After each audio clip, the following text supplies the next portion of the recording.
Днес тук стои само мълчание. Мълчание зад хилядите гласове, които не трябва да бъдат забравени. Сред оцелелите в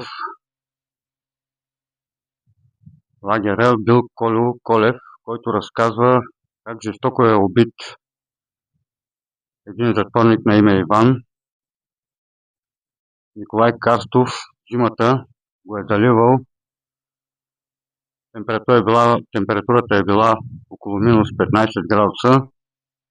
Заливал затворникът Иван с студена вода отвън, като го държи. Също така е имало надзирател жена, Юлия се казвала, Юлия Ръжгева.